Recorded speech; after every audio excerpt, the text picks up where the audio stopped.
à cette conférence de Toulouse Business School Casablanca. Nous allons démarrer. Je vous invite, s'il vous plaît, pour la bonne tenue de cette conférence, à mettre vos téléphones sous silencieux ou vibreur.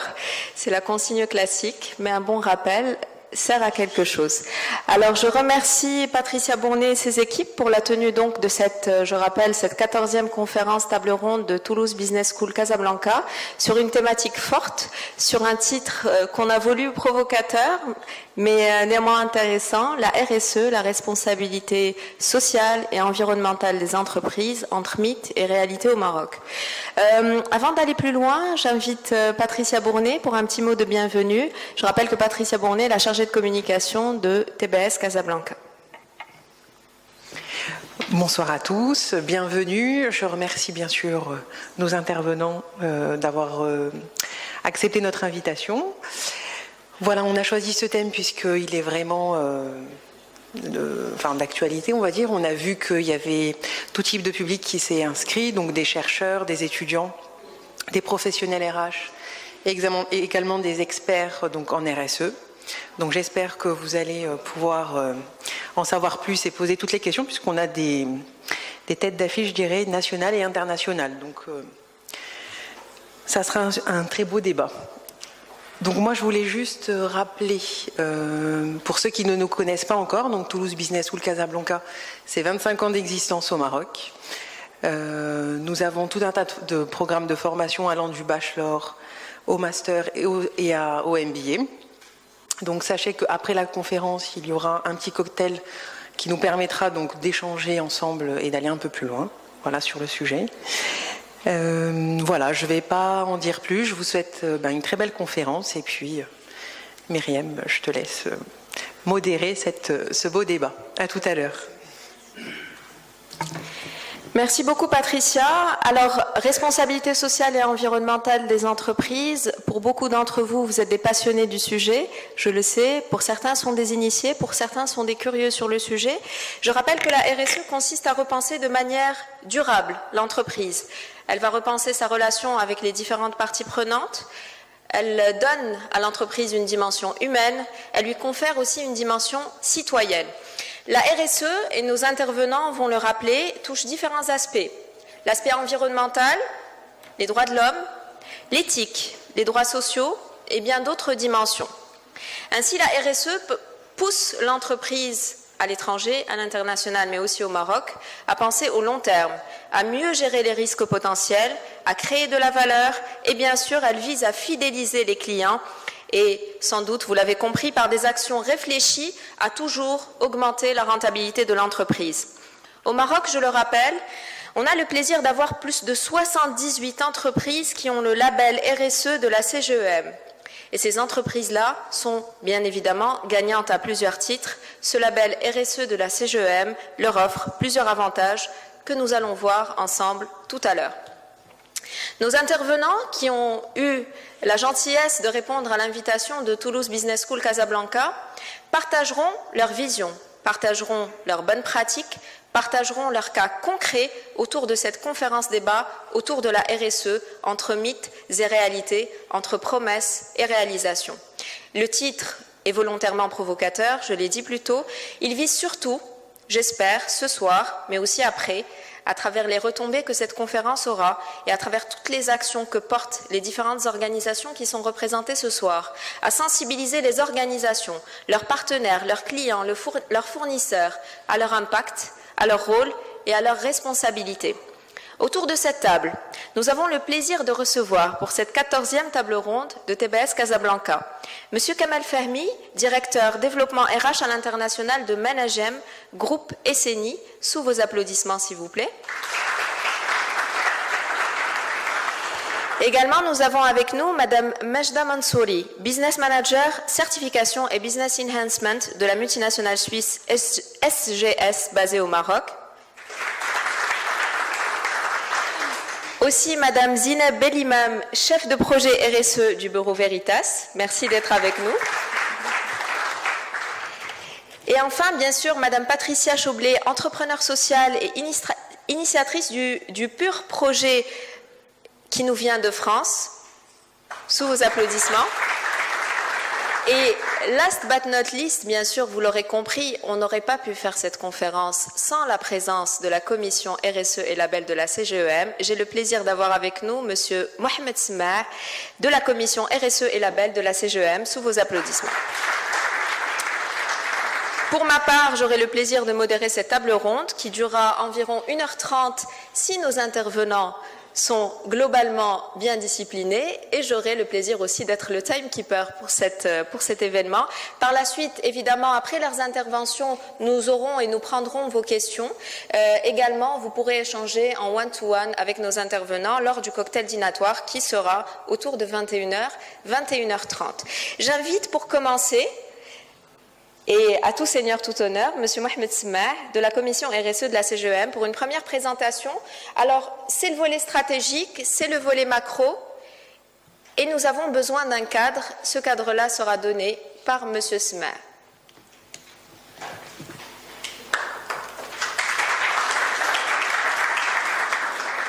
Merci beaucoup, Madame Lhello. Bonsoir tout le monde.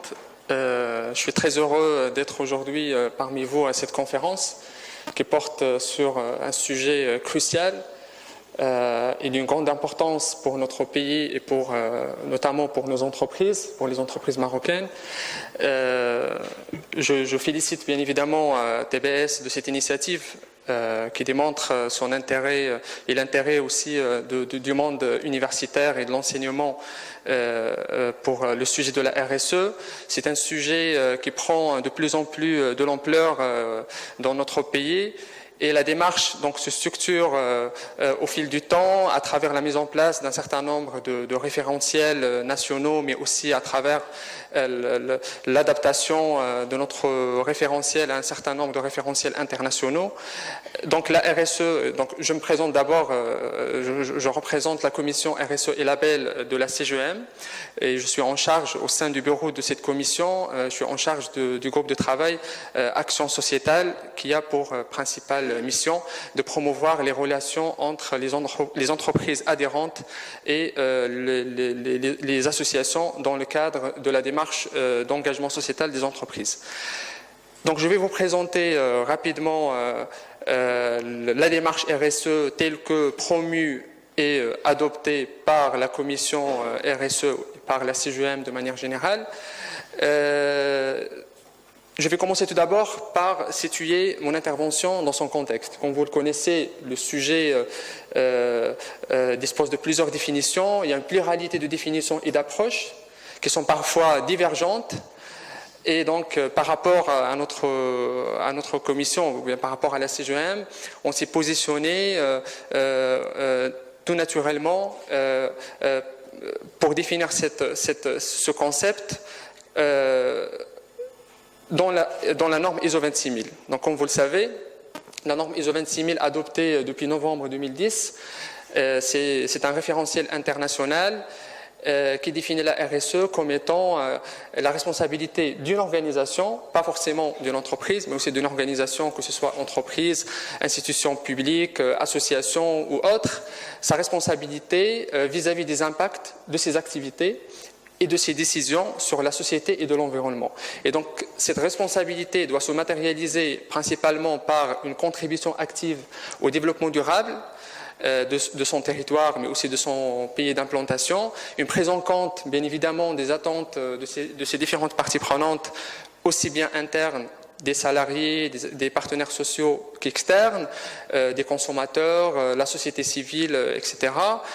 Et cette responsabilité doit également se traduire par un respect des lois en vigueur. De toute façon, c'est le premier niveau de la responsabilité, c'est bien d'être conforme par rapport aux législations et aux réglementations en vigueur. Et ça, je vais le présenter par la suite. C'est vraiment le premier critère d'éligibilité pour justement demander le label RSE de la CGEM. Et puis, il s'agit donc d'intégrer l'ensemble de l'organisation, donc à travers un engagement de la direction et des différentes parties prenantes internes pour faire aboutir justement cette relation, cette démarche de responsabilité sociale. Le contexte de la démarche RSE. Pourquoi la CGEM a-t-elle mis en place ce label ?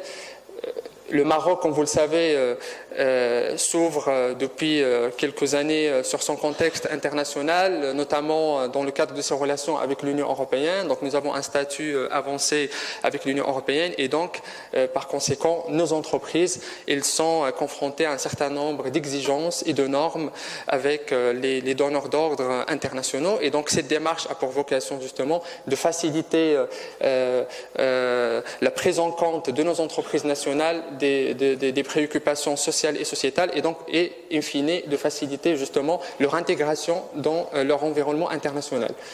Le Maroc a également signé un certain nombre de traités de libre-échange. Il a également adhéré à un certain nombre de référentiels internationaux, notamment avec l'Organisation des Nations Unies et aussi aux directives de l'OCDE, de l'Organisation de coopération et de développement économique.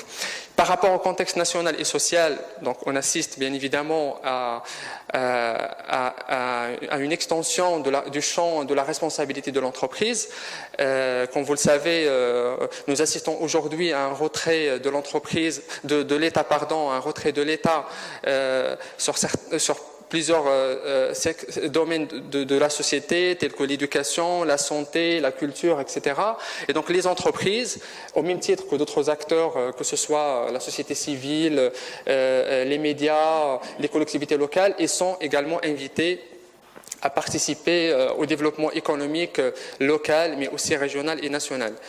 Il y a aussi une prise de conscience de plus en plus importante de la part des consommateurs. C'est vrai que pour le Maroc, on n'a pas encore suffisamment de maturité en termes de tout ce qui est produits bio, mais il y a quand même une prise en compte de cet aspect-là dans les politiques des entreprises. Et bien évidemment, les riverains soucieux au développement local, c'est une question qui aujourd'hui, et je pense que Kamal en parlera dans le cadre de la démarche RSE de Managim, les entreprises sont aujourd'hui conscientes de leurs responsabilités vis-à-vis de leurs riverains et vis-à-vis de leur communauté locale pour bien évidemment éviter un certain nombre de problèmes et de confrontations sociales avec les populations locales, notamment les associations. Un petit mot avant de vous présenter la démarche RSE telle que adoptée par la commission RSE et l'avis de la CGM. Un petit mot sur la commission. Donc la commission fait partie des commissions de la CGM. Donc il porte la responsabilité sociale de l'entreprise au sein de la CGM et elle est organisée, si vous voulez, en trois organes principaux. Donc il y a un comité d'attribution du label RSE qui examine bien évidemment les dossiers pour les demandes de labellisation du label RSE et édite également des recommandations stratégiques pour faire avancer le sujet dans les entreprises. Le deuxième organe, donc, ce sont des groupes de travail récemment créés récemment érigés par la Commission au sein d'un bureau, le bureau de la Commission RSE et label dont je fais partie. Et donc, on a aujourd'hui 4 groupes de travail, à savoir le groupe de travail communication et promotion, qui a pour principale mission de promouvoir et de développer les bonnes pratiques RSE à travers notamment notre portail RSE, que je vais vous présenter par la suite. Le deuxième groupe de travail, c'est le groupe de travail formation et accompagnement dans la démarche RSE, qui dispense un certain nombre de formations et qui sensibilise aussi les acteurs universitaires, entreprises, à l'importance de la prise en compte des aspects sociaux, sociétaux et environnementaux dans leur politique. Et notre présence aujourd'hui s'inscrit dans ce cadre-là. On est déjà présent dans les universités, dans d'autres sphères, pour justement promouvoir cette démarche et promouvoir aussi la RSE. Le troisième groupe de travail, c'est le groupe de travail droits de l'homme et entreprises, qui travaille notamment sur trois axes: le genre, le handicap et les actions sociétales. Et puis le quatrième groupe de travail, c'est le groupe de travail international qui travaille notamment sur la reconnaissance institutionnelle du label RSE à l'international. Le troisième organe, c'est le club des entreprises labellisées RSE, présidé d'ailleurs par Kamal Fahmy. Et donc, il regroupe les entreprises labellisées pour partager des bonnes pratiques entre elles et pour promouvoir aussi le label RSE auprès d'autres entreprises qui ne sont pas encore labellisées. N'est-ce pas, c'est Kamel? Je parle sous contrôle. Alors, la charte du label RSE. Le label RSE, comme vous l'avez compris et comme vous le savez, donc c'est un référentiel, c'est l'unique référentiel national qui existe aujourd'hui au Maroc, qui a pour vocation d'une part de promouvoir les bonnes pratiques RSE des entreprises adhérentes à la CGM, et d'autre part de reconnaître le comportement responsable des entreprises.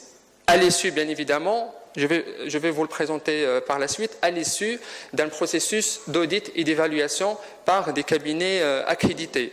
Et donc aujourd'hui, on a parmi nous 2 cabinets accrédités par la CGM et qui ont déjà accompagné ou qui accompagnent actuellement des entreprises dans le cadre de leur démarche de labellisation. Donc comme j'ai dit, c'est un référentiel national qui est aligné au référentiel ISO 26000. C'est la raison pour laquelle j'ai commencé ma présentation par la définition de la RSE selon ce référentiel auquel nous sommes alignés. Le projet de texte de la charte il est soumis à consultation auprès de différentes parties prenantes de manière permanente. Donc il est enrichi et révisé de manière permanente pour prendre en considération le changement de l'environnement de l'entreprise. Et donc nous sommes en contact permanent avec des partenaires sociaux, avec les ONG, avec bien évidemment les acteurs publics, la société civile, etc. Donc ce label, ou plutôt cette charte, a été adoptée officiellement en décembre 2006 par le conseil d'administration de la CGM et elle est constituée, donc cette charte, elle est constituée de 9 axes.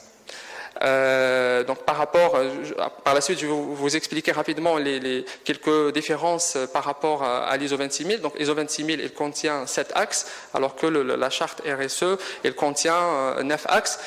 C'est une sorte de contextualisation du référentiel ISO 26000 par rapport au contexte marocain. Donc les 9 axes sont les suivants, ça vaudrait la peine de les citer. Donc il y a les droits de l'homme, les relations et conditions de travail, la protection de l'environnement, la prévention contre la corruption, les règles saines de la concurrence, la bonne gouvernance, le respect des intérêts du client, la promotion de la RSE auprès des fournisseurs et des sous-traitants, et puis l'engagement sociétal ou bien la communauté et le développement local. Donc le label RSE, il est accordé, bien évidemment, comme je l'ai dit, suite à un processus d'audit et d'évaluation par des cabinets d'audit indépendants, et j'insiste sur le terme indépendant et accrédité par la CGM. Et une fois que le dossier est prêt et que l'entreprise dépose son dossier à la CGM, donc il est évalué par le comité d'attribution composé de personnalités indépendantes. Le dossier déposé par les entreprises, il contient généralement le rapport d'audit fourni par les agences d'audit ou par les cabinets d'audit, mais aussi par un plan d'action qui contient un certain nombre de mesures correctives et des actions d'amélioration, notamment des axes soi-disant déficitaires sur lesquels l'entreprise doit fournir suffisamment d'efforts pour les améliorer. Les entreprises candidates donc, font appel à l'un des cabinets accrédités de leur choix. De toute façon, la liste elle est disponible sur le site internet avec bien évidemment des spécifications techniques sur les modalités de déroulement et de formalisation de cette mission d'audit. Et donc le label il est accordé pour 3 ans et renouvelé plutôt avec un audit à mi-parcours, donc à 18 mois, pour mesurer justement le progrès par rapport aux engagements et au plan d'action initialement formalisés et déclarés par l'entreprise. Alors, les rôles et les actions de la CGM, à travers sa commission label RSE dans le domaine de la RSE. Donc, Monsieur Sma, si vous me le permettez, oui. Par rapport aux 9 axes que vous avez évoqués, quel est l'axe qui vous pose le plus de challenge aujourd'hui ? Est-ce que c'est la prévention de la corruption ? Est-ce que c'est les relations ? Quel est l'axe qui vous... ou l'action de la CGM a encore du retard, selon vous ? Si vous permettez, je réponds après à la question, parce que peut-être que je vais répondre dans la présentation. Très bien. Mais de toute façon, je reviendrai sur cette question qui est bien sûr très, très pertinente. Alors, donc, j'ai parlé du label. Donc maintenant, je vais vous parler rapidement des attributions et des actions de la CGEM à travers sa commission dans le domaine de la RSE. Donc, comme je l'ai dit, donc, nous avons déjà des actions dans tout ce qui est vulgarisation du concept de la RSE et sensibilisation des chefs d'entreprise sur l'impact de la RSE et son retour sur investissement, parce que finalement l'idée c'est de démontrer à chaque fois aux patrons le lien qui existe entre la performance financière et la performance sociale de l'entreprise. Je pense que c'est un lien qui est déjà démontré par plusieurs études, qui est déjà démontré par la réalité des choses. La Commission travaille également sur la diffusion des bonnes pratiques. Donc vous pouvez déjà trouver des documents sur les bonnes pratiques sur le site RSE de la CGEM. Créer un espace d'échange et de mise en réseau des entreprises engagées, à travers notamment le club des entreprises labellisées. Donner l'exemple et provoquer l'émulation des chefs d'entreprise. Aider les entreprises à structurer leurs actions sociétales avec les ONG. D'ailleurs, par rapport à ce point-là, nous avons organisé avant-hier, le 17 mai, au siège de la CGEM, une conférence sur les modèles de partenariat entreprises-associations dans les domaines de l'éducation et de l'emploi des jeunes. Donc c'était un événement co-organisé par la commission RSE et Label et le collectif des associations pour l'éducation et l'entrepreneuriat, l'OKP. Et donc c'était une rencontre qui était pour nous une occasion de créer le lien et de renforcer aussi le lien entre les entreprises et les associations pour construire une relation durable. Et c'est toujours notre objectif, notamment vis-à-vis de l'aspect engagement sociétal. Nous encourageons toujours les entreprises à inscrire leur partenariat avec les associations dans la durée et de construire des solutions et des projets ambitieux et à fort impact pour les populations cibles. Et puis coordonner les actions avec les différentes commissions thématiques de la CGEM, notamment la commission climat et économie verte, la commission formation professionnelle, etc. Nous avons bien évidemment des coopérations avec des institutions nationales et internationales. Nous avons signé hier une convention avec le CNDH, avec le Conseil national des droits de l'homme, pour promouvoir notamment les questions du handicap dans les entreprises membres de la CGEM. Et nous avons également une collaboration très étroite avec les universités et les grandes écoles, ce que j'ai dit tout à l'heure, à travers notamment des interventions ponctuelles pour sensibiliser les étudiants, mais aussi le corps administratif et professoral à l'importance de la RSE pour l'organisation, pour l'université, mais aussi dans le cadre de leur cursus de formation, parce que les écoles elles forment les décideurs de demain, et donc il est important que les managers de demain soient suffisamment sensibilisés à ces questions de responsabilité sociale et environnementale de l'entreprise. En 2011 et 2013, donc sous le patronat de Sa Majesté le Roi, nous avons organisé les premières assises de la RSE. Et en 2014, il y a eu la cérémonie de remise du label RSE. Donc la prochaine cérémonie aura bientôt lieu. J'ai pas encore la date, mais c'est pour bientôt pour remettre le label aux nouvelles entreprises labellisées. N'hésitez pas à consulter notre site internet, donc le site internet dédié au label RSE, donc sur l'adresse suivante, cgm.ma/fr/label-RSE. Donc vous y trouverez la démarche RSE, notamment du label porté par la Commission, la liste des entreprises labellisées qui sont aujourd'hui au nombre de 72 entreprises, donc c'est un chiffre officiel, qui sont au nombre de 72 entreprises. Vous y trouverez également des bonnes pratiques qui sont toujours utiles pour comparer et se renseigner sur le degré de maturité des entreprises marocaines en la matière. Merci beaucoup, Monsieur Sma. Merci d'avoir respecté globalement le timing imparti aussi, c'est important. C'est la raison pour laquelle j'ai prévu une présentation. Je vous remercie pour cadrer infiniment. Un peu. D'accord. Je vous remercie infiniment. Donc je réponds à votre question ou je la laisse après, c'est comme vous voulez. Si ça vous dérange pas, et je préviens d'avance nos chers intervenants et intervenantes que je leur poserai des questions afin de rythmer davantage la présentation. Donc je rappelle, Monsieur Sma, que vous avez parlé de la maturité en développement pour le Maroc, pour les Marocains, autour des produits bio. Vous avez parlé d'une RSE forte autour de 3 axes. Le genre, on le voit très souvent et c'est un sujet dont on parle beaucoup avec plusieurs entreprises. L'handicap et les actions sociétales. Et puis vous avez parlé du club des entreprises labellisées et bien sûr dont l'un des grands pilotes et ambassadeurs est avec nous aujourd'hui, Monsieur Kamal Fehmi, représentant Managem. C'est vraiment une question qu'on m'a posée aussi. Les étudiants me l'ont posée. Oui, la CGEM, oui, le label RSE, mais quels sont vos challenges? Si maintenant on rentre dans vos, pas dans vos secrets, mais dans les chantiers qui vous posent le plus de problèmes, et puis aussi dans les chantiers que vous avez très bien pilotés ces dernières années. Ce que je peux vous dire, c'est qu'il y a toujours une volonté déclarée et affichée de la part de la CGEM, bien évidemment à travers sa commission RSE et label, pour promouvoir le sujet. Elle reste quand même un sujet, la RSE reste quand même un sujet avec des degrés, qui présente des degrés de maturité différents, en fonction de la taille de l'entreprise, en fonction de son affiliation à un groupe international. Vous pouvez le constater notamment sur la liste des entreprises labellisées. Et donc aujourd'hui, nous travaillons sur tous les sujets, mais notre travail se focalise notamment sur des questions telles que le handicap. C'est un sujet sur lequel les entreprises marocaines doivent encore faire beaucoup d'efforts. La question du genre et aussi la question de l'engagement sociétal. Et dans le groupe de travail que je pilote, celui des actions sociétales, nous travaillons sur notamment la rédaction d'un guide, pas de bonnes pratiques, mais plutôt d'un guide de lignes directrices pour permettre aux entreprises de construire des relations durables avec leurs partenaires, notamment les associations.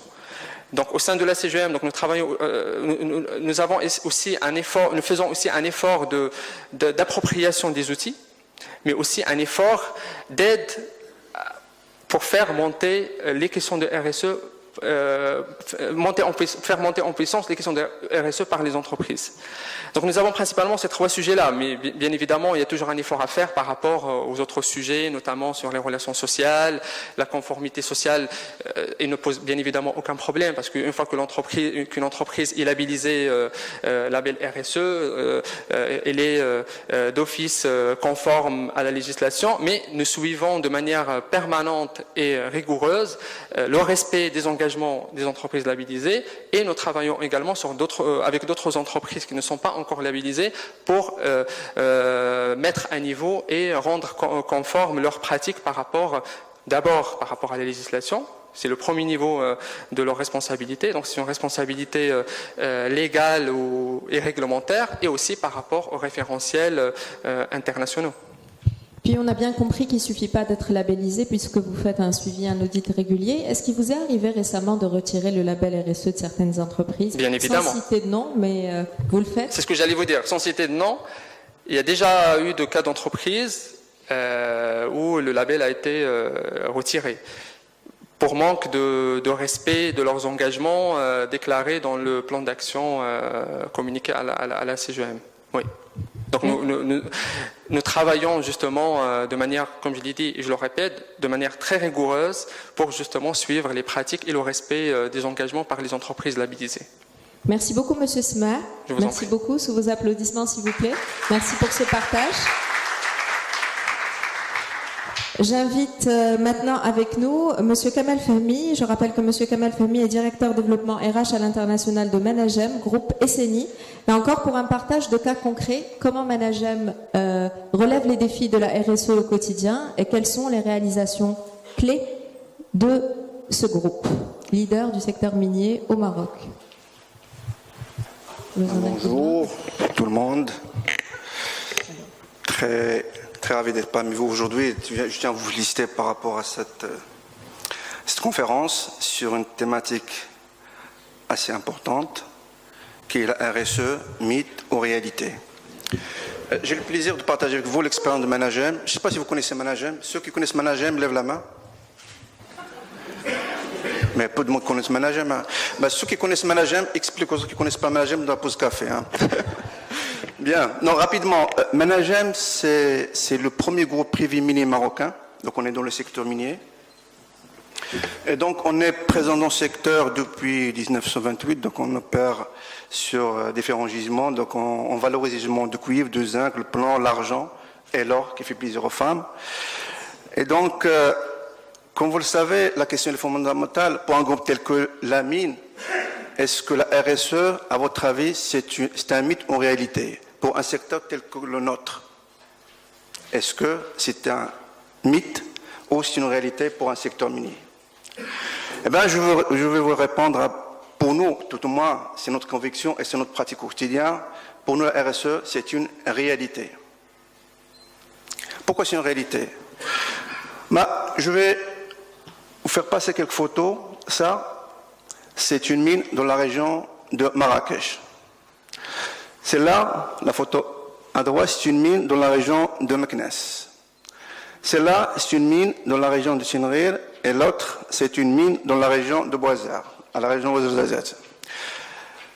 À votre avis, quel est le lien entre ces mines?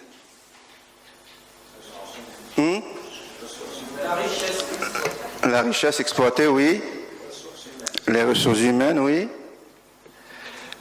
Mais qu'est-ce qui vous frappe par rapport dans une mine? Est-ce qu'on est à côté des villes? Est-ce qu'on est à côté des routes? C'est la vulnérabilité, oui, c'est gisement, oui, mais le gisement, ça se trouve où? La nature, très bien. Mais la nature, est-ce qu'on a des gisements à côté de Casa ou Rabat? C'est où? Les endroits enclavés. Et c'est ça, c'est le caprice de la nature. Quand vous mettez une bague d'or, il faut savoir que cet or que vous mettez dans le doigt ou dans un coulis, il y a tout un processus qui va de l'extraction de ce gisement d'or pour aboutir à une bague, un collier, etc. Donc la caractéristique d'un gisement minier, c'est toujours dans des endroits enclavés. Et quelle est la caractéristique des endroits enclavés ou ce qu'on appelle communément le milieu rural? La pauvreté. Quoi d'autre? L'éloignement. L'accessibilité. Voilà. Donc, j'ai voulu exprès planter ce décor pour vous citer le contexte où nous opérons. Donc, Managem, on est implanté dans des territoires ruraux. Donc, bien évidemment, des régions enclavées où il y a un déficit caractérisé des infrastructures, donc absence de route, d'électricité, de l'eau. C'est des milieux généralement très défavorisés, ils sont riches en matière de ressources minières, mais défavorisés en matière d'infrastructures. Et puis, c'est des régions où la demande des populations elle est très, très importante en termes d'emploi, en termes d'éducation, en termes de santé. Et par conséquent, Managem, on fait de la RSE sans le savoir, puisqu'on part d'une situation initiale qui est comme ça, vers une situation qui est à droite. Et donc, bien évidemment, comment? Quand on découvre un gisement minier, pratiquement 30 à 35% du budget d'investissement sont dédiés aux infrastructures pour pouvoir valoriser le gisement minier.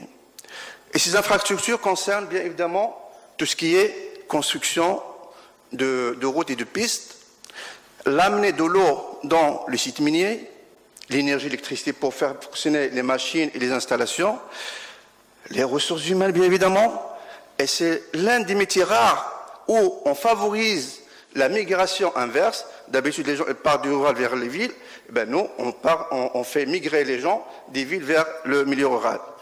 Et bien évidemment, une mine ça doit avoir une infrastructure sociale pour les ressources humaines qui y travaillent, notamment les écoles, les dispensaires et les lieux de culte. Donc pour vous dire, ça, c'est ce que nous faisons depuis 1928.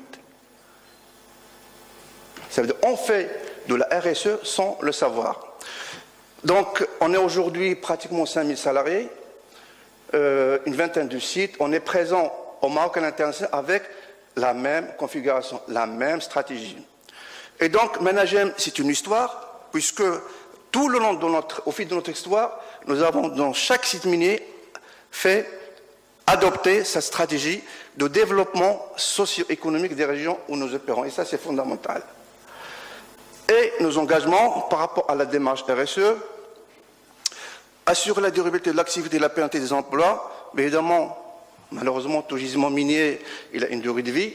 Et donc, nous investissons énormément sur l'augmentation des durées de vie de la mine. Et nous avons le plaisir d'avoir une mine qui a fonctionné depuis 1928, plus de 85 ans, elle est toujours opérationnelle. Préserver l'environnement. Et là, je vais vous citer quelques exemples. La santé et la sécurité des employés et promouvoir le bien-être, le respect des droits humains, tout ce qui est relations sociales, tout ce qui est l'approche genre, etc. Et puis la contribution au développement local des communautés. Et ça, M. Mohamed m'a donné la perche pour en discuter. Donc, malheureusement, je n'ai pas beaucoup de temps pour balayer l'ensemble des actions que nous faisons par rapport à ces engagements. J'ai choisi deux qui vont, je dirais, pas les plus importants, mais qui sont les plus sensibles. L'environnement et la contribution au développement local des communautés. Pour l'environnement, bien évidemment, une mine, ça fonctionne avec de l'énergie, avec des déchets et de l'eau. Et donc, en termes de stratégie environnementale, en utilisant de l'énergie propre, récemment, on a utilisé pratiquement les 3/4 de nos installations, de nos sites miniers sont alimentés aujourd'hui par l'énergie éolienne. Nous avons tout un programme d'efficacité énergétique dans tous les sites miniers pour pouvoir réduire notre consommation d'énergie, puisque la consommation d'énergie, elle représente pratiquement 20% de notre prix de revient. Les déchets, comme toute activité industrielle, bien évidemment, ça génère des déchets. Eh bien, au sein du management, nous avons pu transformer des contraintes environnementales, des déchets, en activités génératrices de revenus.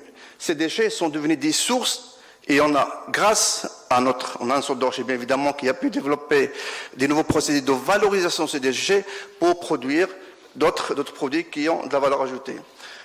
Et puis de l'eau, vous l'avez bien dit au départ, nous sommes des endroits enclavés, arides, voire semi-arides, où la ressource en eau elle est très importante. Et donc nous avons tout un processus de rationalisation de notre consommation d'eau et d'utilisation d'eau depuis la phase d'exploration jusqu'à la phase d'exploitation. Voilà l'énergie,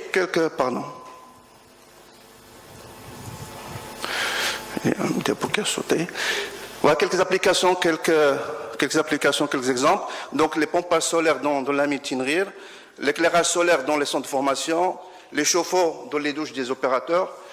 Et on a aujourd'hui, comme je l'ai dit, pratiquement, on a 51% de nos sites d'exploitation sont alimentés par de l'éolien. Nous avons un contrat avec Nareva, pour ceux qui connaissent Nareva.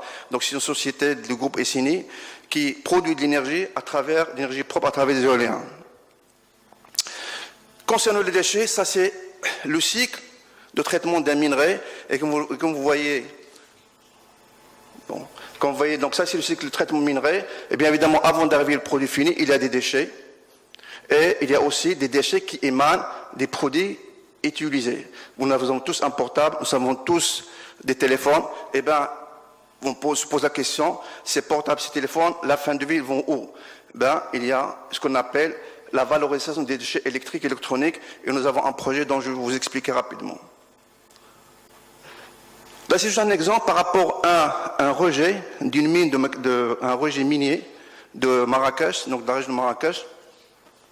C'est un rejet qui a été depuis pratiquement 92, pratiquement 20 millions de tonnes de pérotine. Et la pérotine, contient de l'oxyde de fer et du soufre. Et donc, nous, dans nos process, dans certaines unités, on a apporté ce qu'on appelle l'acide sulfurique, qui est un réactif qui est utilisé dans nos processus.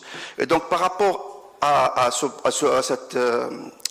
rejet, nous avons pu le valoriser pour produire l'acide sulfurique qu'on importait. Et par conséquent, nous avons pu alimenter, nous avons pu produire nos propres consommations de ce réactif qu'on importait à l'époque. Donc, réduction d'importation de l'acide sulfurique et bien évidemment une nouvelle activité qui a été créée grâce à la valorisation de ce procédé. Et ce procédé, il a aussi l'avantage de dégager de la chaleur, de l'énergie, cette énergie qui est dégagée, il est utilisé quand il est transformé en électricité pour alimenter l'ensemble de l'usine. Ce deuxième exemple, c'est les déchets électriques et électroniques. Donc, dans nos portables, téléphones, vous avez du palladium, vous avez aussi de l'or. Oui, mesdames, si vous voulez de l'or, vous cassez votre portable, il faut vous chercher de l'or. Et donc, nous avons mis en place avec l'association Algis tout un programme pour faire de la collecte des ordinateurs avec des entreprises.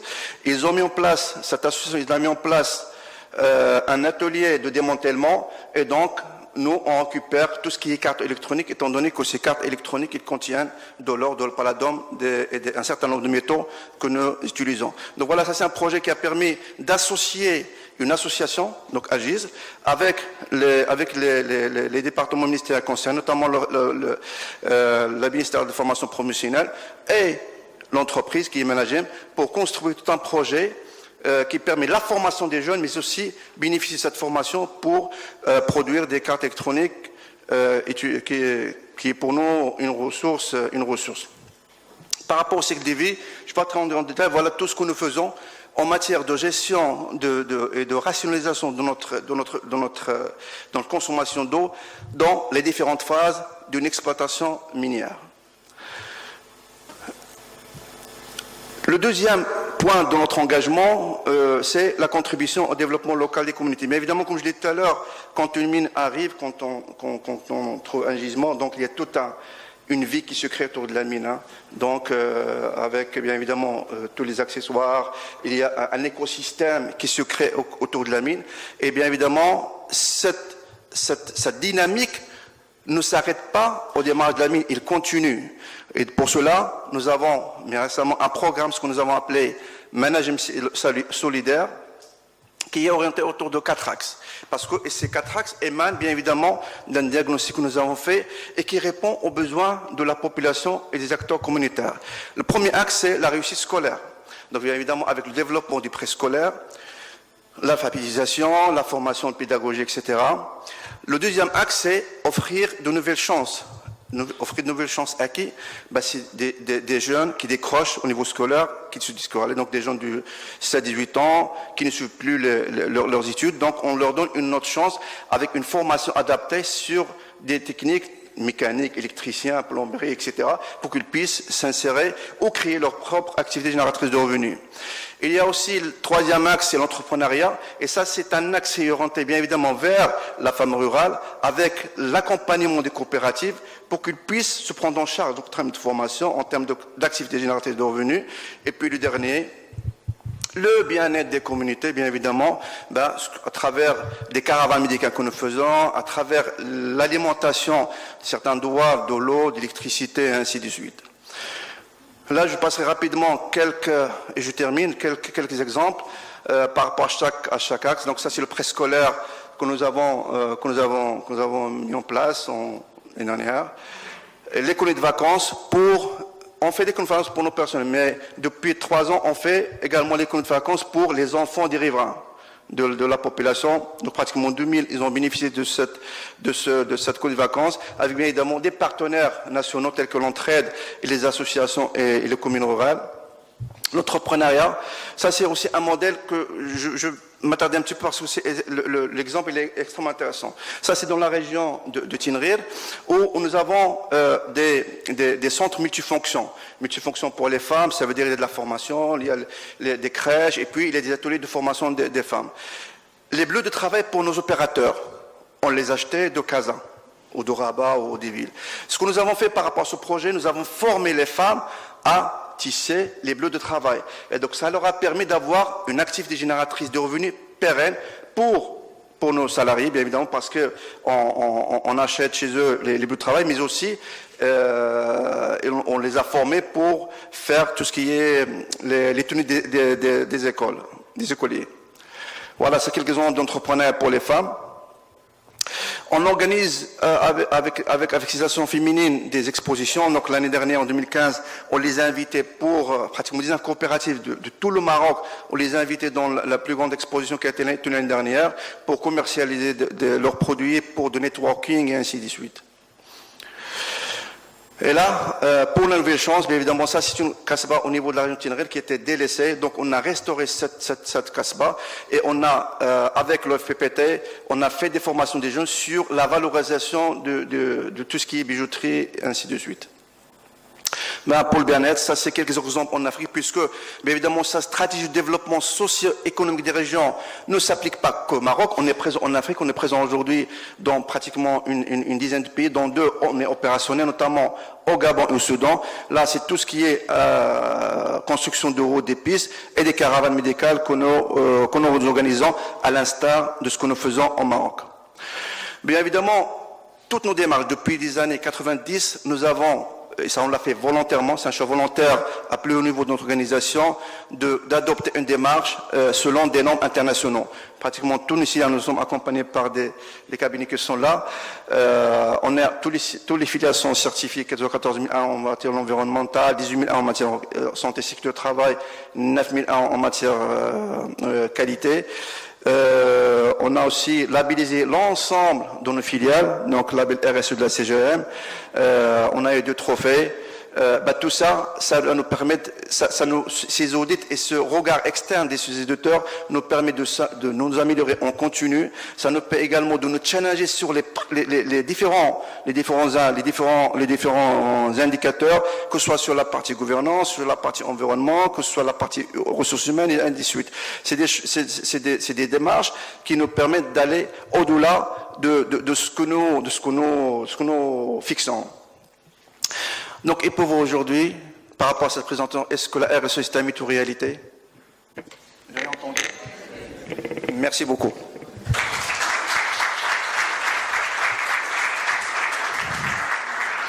Monsieur Fermi, c'est assez rapidement, donc pas de réponse aux questions. Et en même temps, c'est vrai que je vous remercie infiniment parce que vous nous avez donné pas mal d'exemples de réalisation. Donc, il est certain que vous avez répondu au côté réalité, et on a vu des photos de la réalité, donc on ne peut plus en douter. Et puis Managim est quand même une entreprise très particulière, donc vous êtes suivi, analysé, scruté, observé, et vous êtes pionnier. Et moi, je me demande une chose, ça vous pose quand même des obligations supplémentaires, justement, ce fameux label RSE. Ça, vous l'avez bien dit, vous devez être exemplaire ou tenter d'être exemplaire dans la communication, dans la transparence, dans la gouvernance. J'ai presque envie de dire, qu'est-ce qu'il vous reste comme défi à relever?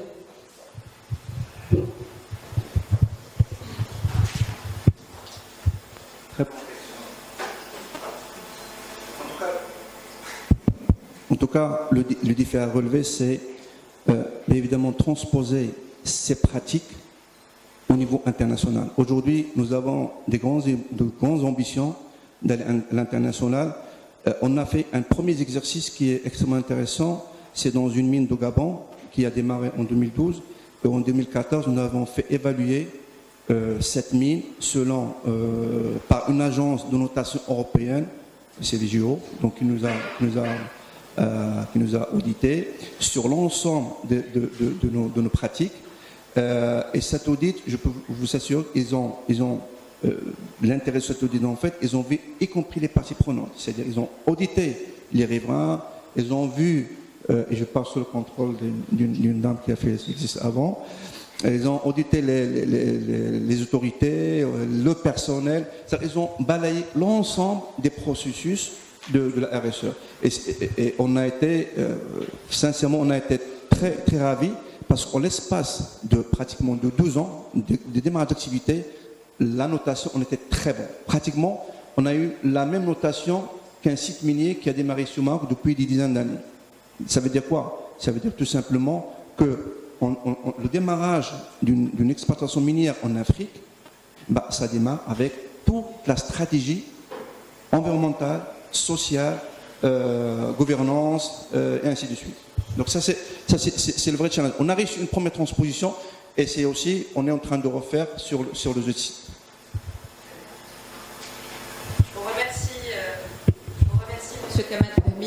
J'invite maintenant avec nous, et puisqu'on a toutes les parties prenantes qui sont autour de ce débat de RSE porté par TBS Casablanca, j'invite maintenant avec nous une dame qui va nous apprendre davantage sur la certification. Et puis on a 2 cabinets confrères ce soir qui un petit peu colorent le paysage RSE au Maroc.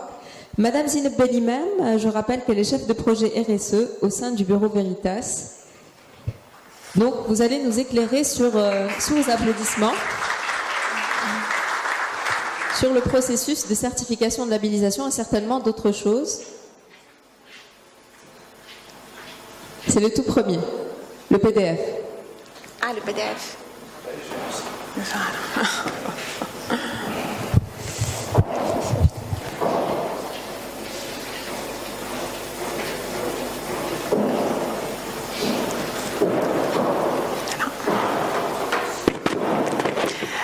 Bonsoir à tous. Tout d'abord, je suis honorée d'intervenir ce soir dans cette conférence. Excusez-moi, j'ai l'impression que je ne veux pas l'auditoire. Très bien. Donc, je suis honorée d'intervenir ce soir sur ce beau thème qui est la RSE. D'une part, par le fait que ce thème, il devient de plus en plus émergent. Surtout qu'avec l'organisation de la COP22 par le Maroc, novembre prochain. Et d'autre part, par le fait que l'auditoire est composé principalement, entre autres, d'étudiants qui constituent l'espoir de demain, qui constituent notre espoir dans la jeunesse marocaine, qui va continuer dans cette démarche RSE, qui pour des uns qui sont pessimistes, la considèrent comme étant encore embryonnaire, dans une phase qui est très léger, dans un pays où la conformité sociale n'est pas encore un acquis, et d'autres entreprises exigeaient de mettre en place une démarche RSE au-delà des exigences légales. Alors mon intervention ce soir, il va porter sur le regard externe d'un cabinet ou d'un évaluateur ou d'un auditeur sur une entreprise telle que Managem ou autre dans sa démarche de responsabilité sociale. Donc premièrement, je passe rapidement par Bureau Veritas qui nous sommes. Donc, Bureau Veritas est une entreprise qui a été créée en 1828 à Anvers, en Belgique. Nos principaux métiers sont l'essai, l'inspection, la certification et l'assistance technique en vue d'améliorer les performances de nos clients sur le volet de la qualité, l'hygiène, sécurité, environnement et responsabilité sociale. Nous sommes basés sur 140 pays avec 66 000 employés et nous couvrons quasiment tous les métiers dans tous les pays.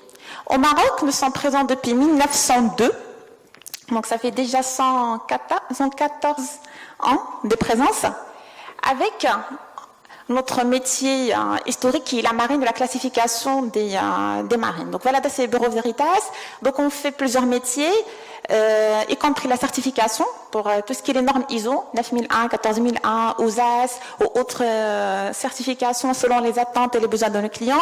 Nous avons un métier qui est la marine, donc ça consiste en la classification des marines. Nous avons d'autres métiers tels que le risque industriel, le contrôle des constructions, avec d'autres métiers annexes. RSE et développement durable. Donc je rejoins mes collègues, c'est Mohamed et Kamal. Depuis tout à l'heure, on parle de la RSE, du développement durable. Mais certaines fois, on se pose la question, quelle est la différence entre RSE et développement durable? Pourquoi des fois on dit contribuer au développement durable, et d'autres fois on dit mettre en place une démarche de responsabilité sociale? Alors la différence, elle est simple, elle est toute simple. Le développement durable, historiquement, le concept il a apparu en 1987 dans le rapport de Brundtland des Nations Unies, où il a défini le développement durable comme étant la contribution à préserver les ressources actuelles pour les générations futures. Les générations qui vont venir après, qu'est-ce qu'elles vont trouver comme ressources? En se basant sur 3 piliers, qui sont le respect de l'environnement, l'efficacité économique et l'équité sociale. Donc ce sont les 3 piliers du développement durable. Donc le développement durable, c'est comme un objectif. C'est l'ultime objectif. Pour arriver à cet objectif, on met en place une démarche de responsabilité sociale. C'est comme si la déclinaison à mon entreprise, à mon organisation, à mon institution de développement durable ou ma contribution au développement durable, parce que seule, je ne peux pas, toute seule, moi, en tant que personne, ou en tant qu'entreprise, en tant qu'organisation à l'échelle du pays, dire que, OK, le développement durable, ça c'est mon objectif. Mais comment on contribue au développement durable? C'est à travers une démarche de responsabilité sociale. C'est comme la déclinaison au niveau microéconomique, alors que le développement durable, c'est plus macroéconomique, à l'échelle de l'entreprise ou à l'organisation, et qui va nous aider à contribuer au développement durable. Je rappelle rapidement la définition de la responsabilité sociale par la norme ISO 26000, qui est la norme universelle en la matière, donc la responsabilité sociétale de l'organisation. Et en fait, sans aller dans les détails, je vais juste passer sur les mots qui sont écrits en rouge. Donc c'est contribuer au développement durable, c'est prendre en compte les intérêts des parties prenantes, respecter les lois, et les normes internationales de comportement, ce que nous appelons communément les soft laws, ainsi intégrer cela dans toutes les relations, dans toute l'organisation. Tout ça pourquoi? Pourquoi on met une démarche de responsabilité sociale? Historiquement, on parlait de la conviction des dirigeants, ou de l'actionnaire, ou peut-être les salariés qui mettaient la pression à l'entreprise. Mais à date d'aujourd'hui, nous sommes en 2016. Quand on parle de démarche de responsabilité sociale, pour parler aux dirigeants, pour parler aux exécutifs, c'est leur dire, mettre en place une démarche de responsabilité sociale, c'est au-delà de la conviction personnelle. C'est plus pour maîtriser vos risques. Il y a certains risques auxquels vous êtes exposés en tant qu'entreprise. Là, on se limite à l'entreprise. Il y a certains risques. Quels sont ces risques? Il y a les risques tels que le risque de la réputation, ou le risque d'image, les risques de cohésion sociale, ou de grève, ou de conflit, ou de risque même de sécurité juridique. Comment peut-on parler de risque de réputation?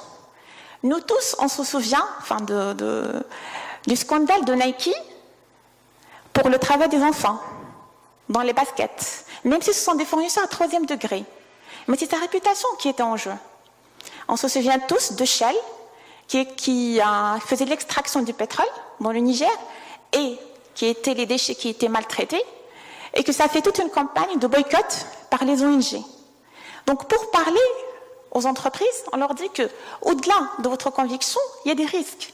Et ces risques-là, ils ont certaines particularités, telles que le risque d'image ou la réputation, ou même les conflits sociaux. Quand vous ne prenez pas en compte les attentes et les intérêts et les droits de vos collaborateurs, et que vous vous retrouvez avec des grèves ou avec des conflits sociaux, des conflits collectifs, vous pouvez être en face avec une grève, un arrêt des opérations. Ça veut dire que vous n'avez plus rien à livrer à vos clients. Ou même, des fois, on peut arriver à des sabotages de votre entreprise. Ce sont des risques qui ont des particularités. Première, ce sont des risques que vous ne pouvez pas externaliser. Je ne peux pas aller à une compagnie d'assurance et leur dire je vais être assuré contre le risque de réputation, comme je peux être assuré comme le risque incendie. En cas de scandale ou en cas d'un mauvais incident, la compagnie d'assurance ne peut pas reconstruire toute votre image. La même chose pour le risque de conflits sociaux ou de grève. Vous ne pouvez pas demander à une compagnie d'assurance de vous assurer contre ce risque-là. Ensuite, la deuxième particularité, c'est que le fait, en fait, ces risques-là ne peuvent pas être gérés par une seule entreprise ou un seul directeur. En fait, ce sont des risques qui sont transverses. Bien que, on prend l'exemple du RH ou des conflits sociaux, c'est le DRH qui gère les personnes.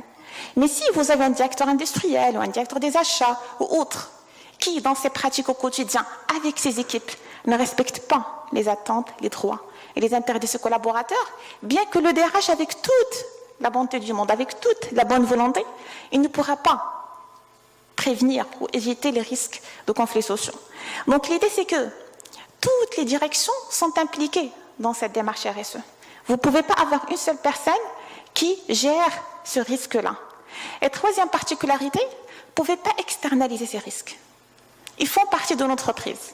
Dans la vie de l'entreprise, ils sont là. On doit les gérer. Donc quand on met en place une démarche RSE, c'est qu'on dit à l'entreprise, il y a une pression accrue, de plus en plus.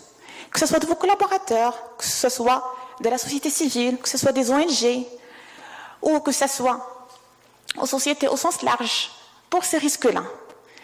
si on prend à l'échelle internationale, vous avez des ONG telles que Amnesty International, Greenpeace ou autres, qui sont là que pour attaquer les multinationales, surtout les grandes entreprises, pour le moins scandale ou pour le moins incident. Comme récemment, on entend tous l'histoire du cacao avec le travail des enfants dans l'Afrique. On se dit, moi, consommateur final, quand je consomme du chocolat, je suis consciente que ce chocolat-là, il a été dans sa chaîne d'approvisionnement cueilli par des enfants. Donc moi, en tant que consommateur, je suis avertie, je suis consciente. Mais est-ce que ce client averti, il peut aller jusqu'au point de boycotter et dire non, je refuse de prendre le cacao, tant qu'il y a du travail des enfants qui a été. Parce qu'il a été démontré à maintes fois qu'il n'y a pas un enfant qui travaille pour son plaisir. Un enfant de moins de 15 ans qui travaille, c'est-à-dire qu'il est dans une situation précaire. Donc on ne peut pas aller dire à une entreprise ce risque-là de travail des enfants dans votre supply chain, dans votre fournisseur, bien que ce soit le fournisseur direct ou le fournisseur des fournisseurs, vous êtes responsable. C'est votre chaîne de valeur, votre supply chain. C'est ça une démarche de responsabilité sociale. La même chose pour le coton. On porte tous des vêtements. Est-ce qu'on est conscient que ces vêtements-là, parce que principalement, le coton vient de l'Afrique aussi, dans des pays où les droits humains ne sont pas respectés. Est-ce qu'on est conscient que moi, quand je porte ça, ça veut dire qu'indirectement, je contribue aussi dans le travail des enfants. Donc c'est ça ce que les entreprises sont de plus en plus conscientes. Et se dire, je mets en place une démarche de responsabilité sociale pour me prévenir de ces risques-là. Parce qu'il y a la pression de plus en plus accrue.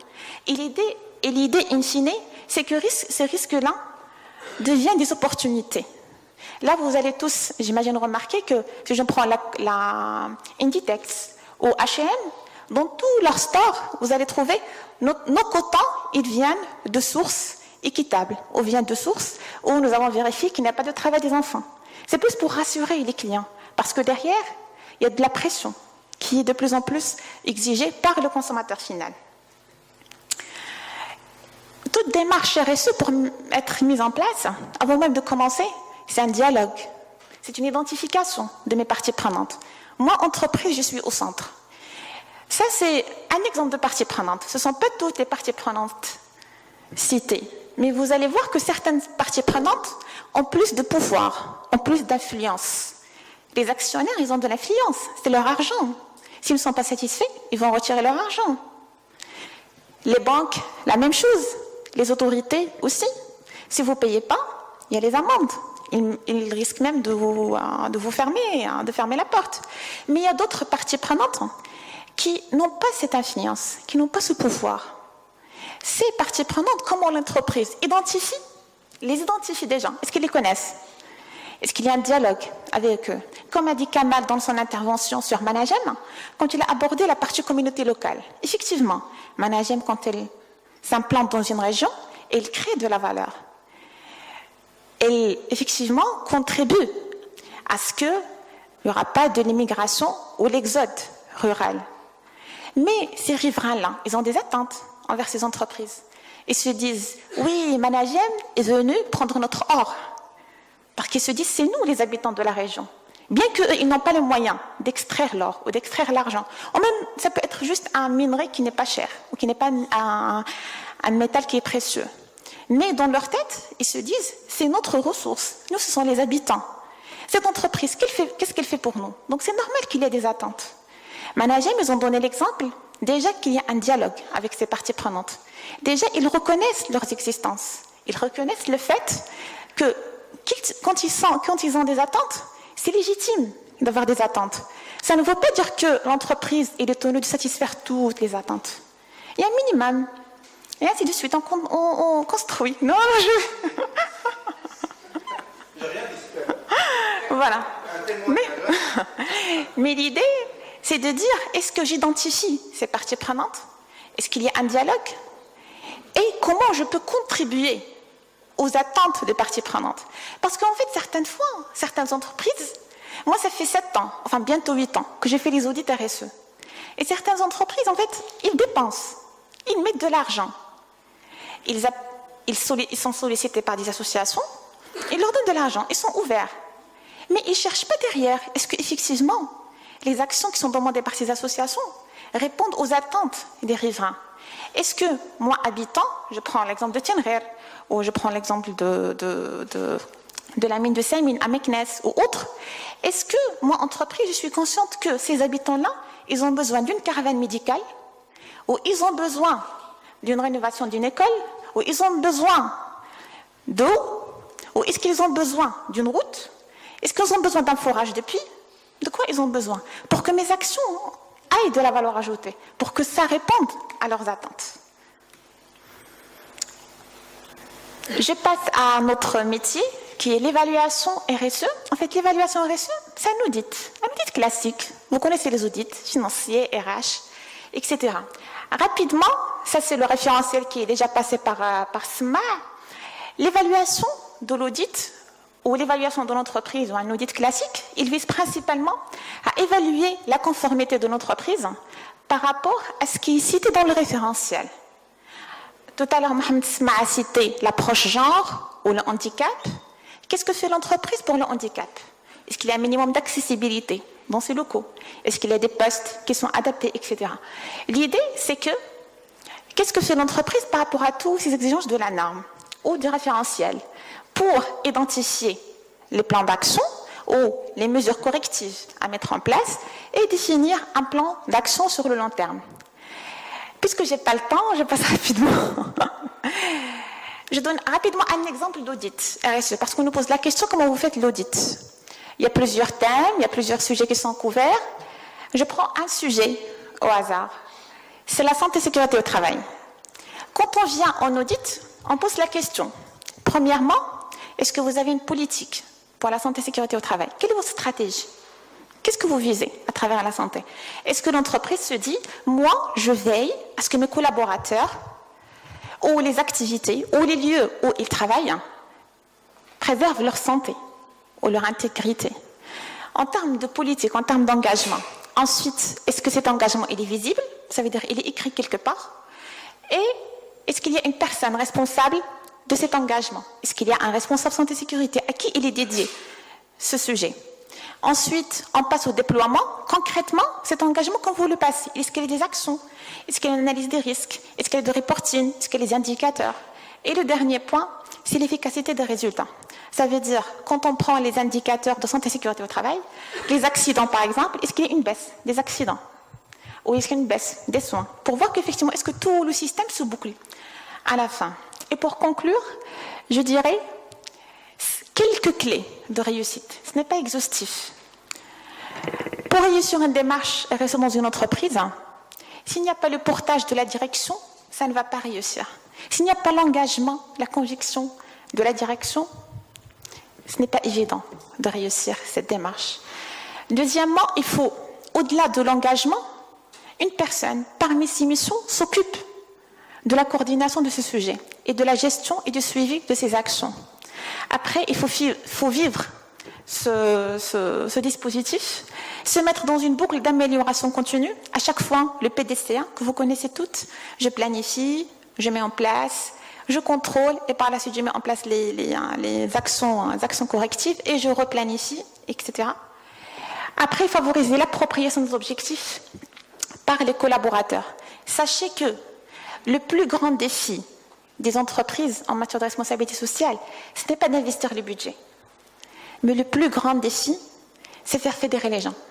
Et adhérer les gens et les collaborateurs dans cette démarche, pour qu'ils y croient et pour qu'eux aussi, ils contribuent dans cette démarche de responsabilité sociale. J'espère avoir respecté le timing. Globalement, vous étiez parfaite, Madame Benimam. Je vous remercie sur vos applaudissements. J'ai beaucoup apprécié, et sans doute l'audience aussi, votre volonté aussi de simplifier et de rendre accessible la notion de la RSE. Et je rappelle que TBS, et la présentation de Madame Patricia Chaublet va le dire, est fortement impliquée justement à sensibiliser l'étudiant et l'étudiante dès la scolarité, tout département confondu, toute spécialité confondue, justement, à être imprégné de la culture et de l'éducation RSE. Merci beaucoup. J'ai quand même quelque chose, j'ai un doute, parce que quand vous avez parlé d'exemple, je me suis dit, est-ce qu'on doit faire certifier tous ces fournisseurs pour ne pas être surpris un jour de quelque chose qu'ils nous fournissent ou quelque chose qu'ils nous vendent qui ne soit pas conforme finalement à notre politique à nous. Et comment faire? Parce que j'imagine que le risque est grand. Plus la taille de l'entreprise est grande, plus les fournisseurs sont nombreux. Donc dans ce cas-là, comment faire? Alors, tout d'abord, ça dépend des produits et des prestations de mes fournisseurs. Et l'approche risque. Est-ce que j'ai des fournisseurs qui ont un risque élevé de ne pas respecter les clauses sociales et environnementales? Un exemple tout simple, au Maroc, on vit tous les sociétés de nettoyage et de gardiennage qui sont présentes dans toutes les entreprises, même une PME de 10 entreprises. Il y a un agent de sécurité, il y a une femme de ménage. Ça, c'est un fournisseur. Ou on peut appeler, c'est un sous-traitant. Est-ce que je m'assure à ce que cette femme de ménage qui vient, ou à cet agent de sécurité, est-ce qu'il est payé au minimum légal, au SMIC? Est-ce qu'il reçoit ses allocations familiales? Est-ce qu'il est déclaré à la CNSS? Et quand il y a une revalorisation de SMIC, est-ce qu'il est revalorisé systématiquement? Tout dépend du risque. Quand j'ai cité l'exemple d'Inditex, de H&M, parce qu'ils sont arrivés à un niveau de maturité tellement élevé qu'ils ont du poids vis-à-vis des fournisseurs. Donc c'est normal qu'ils vont exiger c'est le respect des clauses sociales et environnementales. L'idée, c'est que pour les entreprises marocaines, quand on part en audit, on leur dit le minimum, le BABA, le strict minimum, c'est identifier qui sont les fournisseurs et sous-traitants à risque élevé de non-respect. Et par la suite, en fonction de ma dépendance à ces fournisseurs et à ce risque élevé, comment je peux l'aider? Parce qu'une démarche RSE ne vous dit pas quand il y a un fournisseur qui ne respecte pas, rupture de contrat, laissez-le. Non, il faut les tirer aussi en avant. Vous avez vu le référentiel du label RSE de la CGM, il y a tout un axe qui est intitulé « Promouvoir la responsabilité sociale aux fournisseurs et sous-traitants ». Ça veut dire que moi, entreprise, j'ai pu m'engager, j'ai pu aller de l'avant, je tire aussi ces fournisseurs et sous-traitants avec moi. Après, bien sûr, si j'ai fait beaucoup d'efforts et ils ne veulent pas, là, on va rompre le contrat. Donc, on n'y peut rien. Merci beaucoup, Madame Belimam, pour votre présentation.